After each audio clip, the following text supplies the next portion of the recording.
Yeah. I will be going on my first portal outing. I thought if you could tell me what type of beast you got it from, I would be able to look for it." Nate was suddenly a little surprised. He thought about how Quinn was able to damage his solid body, even though no one had done such a feat before. He was sure the person would have been at least a second year. "Let me give you a piece of advice then. On your first outing, they always use the green portals. You have the chance of going to one of three places: Kaladi, Alpin, and Bartney. Out of these three planets, you want to go to Kaladi. There in the desert, there's a winged creature. I can't remember the name, but there aren't many in the desert, so I'm sure if you see one, that will be it. That beast core is what we made the cape out of." "Wait, did you say a desert?" Quinn asked. "Yeah, what's wrong with that?" "Don't worry. Thank you so much for the information. You've been a big help. I'm going to play a few more games now before my time is up." "Oh, sure, go ahead. Do you mind if I watch?" Nate asked. Quinn thought about it for a while. He was just fighting people. It wasn't like he was doing anything that suggested he was a vampire. "Sure, go ahead." Quinn only had 20 minutes left inside the machine. His first match, he was against a level 4 user who had a transformation ability. His body was made of a rubber-like material, and he was able to stretch it as far as he liked. Quinn struggled against this opponent. The fighting style of the rubber man was strange, and when Quinn wasn't expecting it, he would be hit at an incredible speed. In the end, Quinn managed to get a few blood swipes in and hurt the man, but still ended up losing.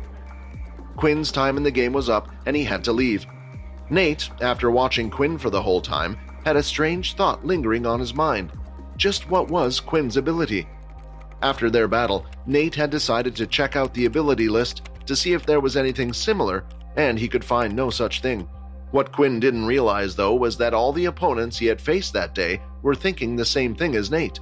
They were wondering just what ability Quinn had. The user Quinn had just fought was so frustrated he decided to go onto the online forums and make a post. He shared a video of the match between himself and Quinn titled, "What ability is this? Is he a hacker?" The online forum had started to post comments just below about the video.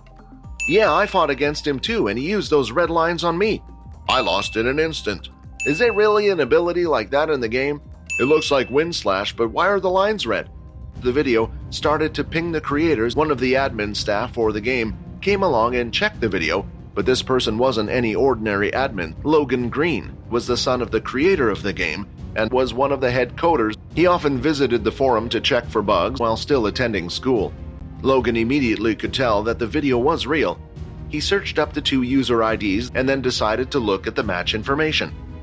After searching them up, he noticed that the player in the video had selected no ability. No, it couldn't be. Did he really manage to hack the system? Logan then began to dig in deep into the match and checked everything about it. He checked the log of the game and everything that had been written down as the match went on, but there wasn't a single thing he could find that was wrong. The next day, combat classes had resumed back to normal. Layla the other day had gone to register the team with Dell. The group became the talk of the class. After all, they were the only ones with such a huge difference in power levels between the team, something that hadn't happened in the school before. Inside the second year's office, a group of first years had been called into the General Duke's office. Standing at the front of the first years was Earl, the same boy who had recently been hanging around with Peter, as well as the one who had broken his fingers. "I've made sure that the room will be empty for you tomorrow. Make sure you do as I asked. I need you to get rid of them," Duke said. "Yes, sir, we promise." "Good," Duke replied as he threw over a couple of beast crystals as well as a skill book. "You should be able to progress to level 4 with that skill. Carry on working hard and there will be more."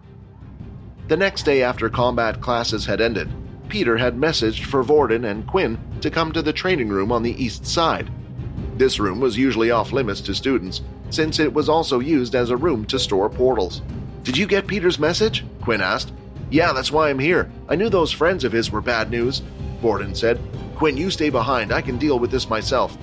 "No way. He's my friend too. I'm going to kick those guys' asses if it's the last thing I do." The room was large, and there were several large metallic objects with an oval shape in the middle. Each one of them had a glowing circle in the middle, shining with a different color. These were the portals that took them to another world. When they had entered the room, they could see that Peter was lying on the ground, badly hurt. Quinn and Vorden looked around the room, but were unable to notice anyone. They both then rushed over to his side. What happened to you? Was it those first-year students? Vorden shouted. Yeah, they got me pretty bad. They went out for just a moment.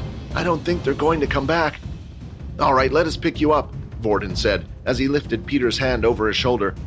As the two of them picked up Peter, Quinn had a strange feeling. Inspect. Peter, Chuck. HP 8 of 8. Vorden, let go of him. It's a trap, Quinn shouted. But before Vorden could even realize what was happening, Peter had broken free and immediately pushed Quinn as hard as he could. He had entered the portal. What have you done? Vorden shouted. The color of the portal was red. Hi, Quinn here. Thirsty for more action? Jump the queue and unleash all episodes. Click on the link here and install the Pocket FM app. Sink your teeth into the next episode of our fantastic journey. Only on the Pocket FM universe.